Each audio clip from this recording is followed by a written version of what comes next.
अस्सलाम वालेकुम दोस्तों, मैं हूँ इकराम गनी और आप देख रहे हैं इकराम गनी यूट्यूब चैनल। यहाँ हम बात करते हैं ट्रेडमार्क एंड लीगल गाइडेंस की और डिजिटल अपॉर्चुनिटी की। अगर आप चाहते हैं कि आप अपना ट्रेडमार्क महफूज करें, ट्रेडमार्क का ऑब्जेक्शंस हल करें, तो ये चैनल आपके लिए है।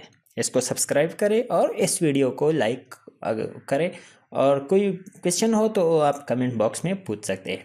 तो वीडियो को एंड तक लाजमी देखिए। अगर आपको भी इस तरह का नोटिस मिला है आईपीओ पाकिस्तान की तरफ से, ट्रेडमार्क ऑब्जेक्शन नोटिस, तो आपने घबराना नहीं। आप बस सिंपली इसका रिप्लाई दें, और इसका रिप्लाई देने के टाइम है 2 माह, मतलब आपने 2 महीने के अंदर अंदर इसका रिप्लाई देना है। तो रिप्लाई आपने किस तरह देने, इस वीडियो में मैं आपको सिखाऊंगा। तो हमारा टॉपिक, आज का टॉपिक है how to remove objections under section 27 of the trademark ordinance 2001। सही है। तो हमें ये आप देख सकते हैं इधर, ये पहले मैं आपको दिखा रहा हूँ। ये नोटिस क्या है, ये इंटेलेक्चुअल प्रॉपर्टी ऑर्गेनाइजेशन की तरफ से आया है, रजिस्ट्रार की तरफ से। यहाँ पर मैंने कुछ हाईलाइटिंग किया है क्योंकि ये हमारे क्लाइंट का है, और उसका उसने खुद ही ये ट्रेडमार्क रजिस्टर किया था। अभी उसको कोई मसला आ गया है, तो हमें हायर किया है उसके लिए। मैं आपको इस पे वीडियो बना रहा हूँ। तो यहाँ पर कुछ कॉन्फिडेंशियल इन्फॉर्मेशंस है, उसको मैंने हाइड किया है, हिडन है। और यहाँ से ट्रेडमार्क एप्लीकेशन नंबर लिखा होगा, यहाँ पर आपने ये नोट करना होगा क्योंकि इसको हम रिप्लाई में एंटर करेंगे। और यहाँ पर ये सारा कुछ लिखा है। नोटिस में नंबर 1 है, ये नोटिस अंडर 17(2)(b) के अंदर आया है, on the basis of enclose cited marks. और यहाँ पर आपने ये दूसरा वाला भी देखना है, यहाँ पर ये तीसरा वाला, चौथा। और इस तरह इसने एक और ऑप्शन भी किया है, क्योंकि कुछ कंपाइलेशन की मदद से जो अपना ट्रेडमार्क रजिस्टर कर रहा था, तो फॉर्म फिलिंग की वजह से कोई मिस्टेक हुई है उनसे। तो यहाँ पर उसने लिखा है कि 5। तो ये 5 numeric from the column mark in the series by way of TM16। तो TM16 क्या है, उसके बारे में भी हम आप के लिए वीडियो लाएंगे, और उसका लिंक भी आपको इस वीडियो के डिस्क्रिप्शन में मिल जाएगा, और हमारे चैनल पे भी आपको वो मिलेगा। तो वो भी आप TM16 फॉर्म किस तरह फिल करते हैं और किस तरह उसको हम सबमिट करते हैं विद इन टाइम, जो हमारे ड्यूरेशन टाइम है, ये सारा कुछ उसने लिखा है। और फिर यहाँ पर कुछ ट्रेडमार्क भी उसने अटैच किया है कि आपके ट्रेडमार्क के रिलेटेड जो मार्क है, वहाँ पर उसने मेंशन किया, और इसका हम आंसर करेंगे कि ये नंबर 1 ब्रदर्स ऑफ वगैरह इसका है, और ये CK1 है, क्योंकि हम हमारे क्लाइंट का ट्रेडमार्क भी 1 से शुरू हो रहा है। तो यहाँ पर उसने 1 के रिलेटेड कुछ ट्रेडमार्क किया है कि उनके से आपका ट्रेडमार्क मिलता जुलता है, तो इसलिए आपको ये ऑब्जेक्शन लेटर हमें मिला है, और इसका हम अभी आंसर करने वाले हैं, रिप्लाई करने वाले हैं। तो मैं आपको फुली एक्सप्लेन करूँगा। यहाँ से आप सारा कुछ देख सकते हैं, यहाँ पर टिक वगैरह है, और यहाँ पर 1 टाइम है, कोई आप इधर 1 टच है यहाँ पर लिखा है। तो ये एज ए रेफरेंस उसने दिया है। अभी हम आते हैं अपने स्लाइड्स की तरफ, अपने प्रेजेंटेशन की तरफ। तो यहाँ पर हमारा टॉपिक है how to remove objection under section 27 of the trademark ordinance 2001। सही है। तो यहाँ पर हम अपना हमने यहाँ पर मेंशन किया है अपना एक सिमिलरिटी विद साइटेड मार्क्स, उसने फर्स्ट ऑब्जेक्शन लगाया है, तो इसको हम इसका आंसर करने वाले हैं। तो यहाँ पर हमने लिखा है, आप सिंपली देख सकते हैं, आप यहाँ से भी कॉपी कर सकते हैं, आपको ड्रॉप भी मिल जाएगा, वहाँ से भी आप अपना ट्रेडमार्क के हवाले से जो रिप्लाई आपने देने हैं उसी को आपने रिप्लाई कर सकते हैं। तो इसका आंसर हमने लिखा है कि the cited marks contain either the word 1 और ये हमने एक कॉन्फिडेंशियल की वजह से ये हैश लगाए हैं सेपरेटली और combine with the additional word logo, slogan और are stylized devices. Most cited registration carry disclaimer stating that no exclusive right in claimed over the words. सही है, तो ये हमने लिखा है और यहाँ पर हमने ये सारा कुछ लिखा है कि यूनिक कंपोजिशंस है और ये है पॉन्टिक है, कंसेप्चुअल आइडेंटिटी है और ये हम एज ए होल यूज़ कर रहे हैं इस वन को। तो यहाँ पर therefore exist no likelihood of confusion और डिसेप्शंस अमॉन्ग कंज्यूमर्स। सही है, तो ये हमारा फर्स्ट का रिप्लाई हो गया। Accordingly the objection under section 17 2B is not sustainable.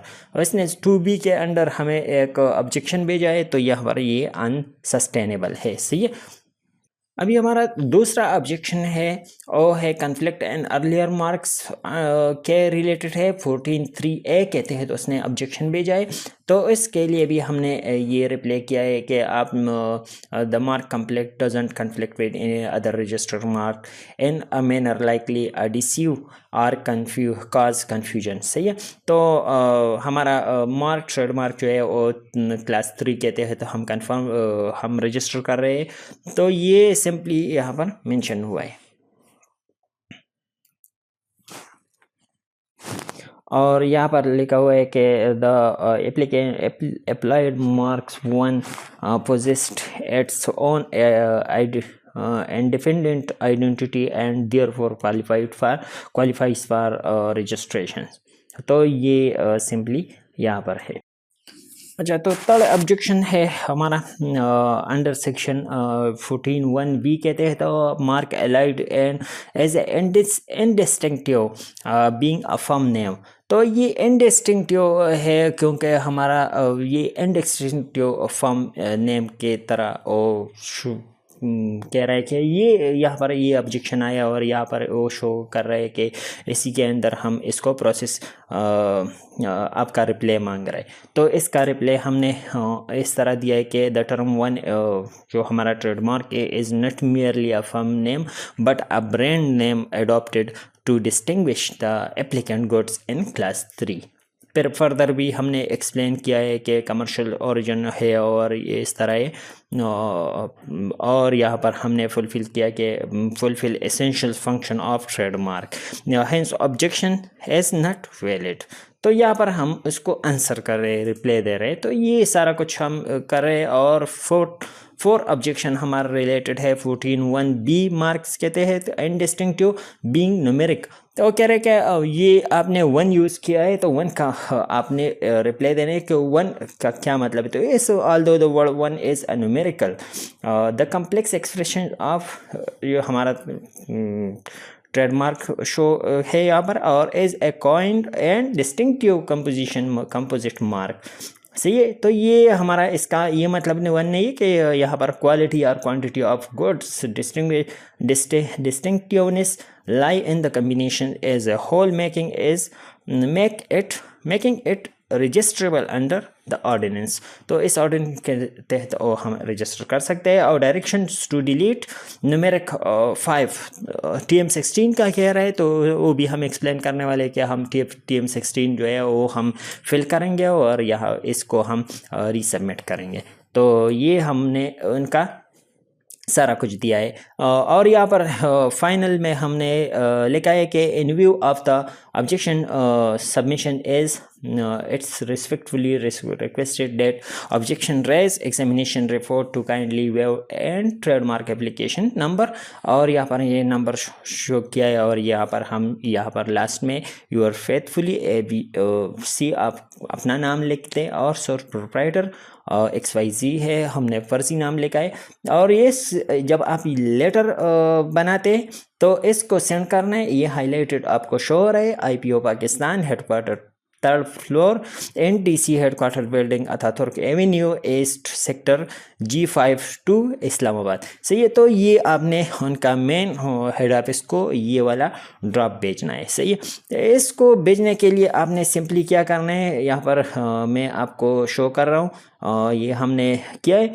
तो अगर आपने अभी तक हमारा चैनल सब्सक्राइब नहीं किया है तो आप सब्सक्राइब करें। और मैं आपको दिखा रहा हूँ कि आपने इसको MS वर्ड में टाइप कैसे करना है, फॉर्मेट कैसे देना है। फॉर्मेट के लिए आपने के साथ कोई ऐसा फॉर्मेट नहीं है कि आपने उसको फॉलो करना है, बस सिंपली आप एक प्रोफेशनल फॉर्मेट अपनी तरफ से बना के उनको रिप्लाई देने हैं। तो यहाँ पर मैं आपको शो कर रहा हूँ, यहाँ से भी हमने जो कॉन्फिडेंशियल इंफॉर्मेशन है वो हमने हटा दिए। और यहाँ से आप देख सकते हैं remove of reply to notice objection under section 27 trademark application number +3। So ये लिखा है और यहाँ पर हमने सारा इंफॉर्मेशन किया to registrar of the IPO Pakistan वगैरह ये हमने लिखा है। यहाँ से रिप्लाई नोटिस अंडर ये लिखा है यहाँ पर। और इसका हमने जो हमें नोटिस मिला है विद रेफरेंस, तो वो एज ए रेफरेंस हमने यूज़ किया है इधर से उठा के। और यहाँ से सारा कुछ जो आपने प्रेजेंटेशन में देखा वो यहाँ पर हमने टाइप करके इस तरह एक फॉर्मेट बनाया। और यहाँ से हमने फिर यूर फेथफुली यहाँ पर लास्ट में हम इसका प्रिंट लेंगे। और प्रिंट लेने के बाद यहाँ पर हम साइन करेंगे, साइन के साथ हम डेट भी लिखेंगे। सही है, ये लाजमी है कि आपने कब ये साइन किया है। और यहाँ पर आपको ये वाला एड्रेस मिल रहा है, ये हाईलाइटेड है ये वाला, तो इसी एड्रेस पे आपने इसको भेजना है। सही है। अगर फिर भी कोई क्वेश्चन हो तो आप कमेंट बॉक्स में भी पूछ सकते हैं। हमारा व्हाट्सअप नंबर मौजूद है, उसी पे भी आप रब्ता कर सकते हैं। आपको स्क्रीन पर भी हमारा व्हाट्सअप नंबर नज़र आएगा और यहाँ पर हमारे इस वीडियो के डिस्क्रिप्शन में भी व्हाट्सअप नंबर मिलेगा।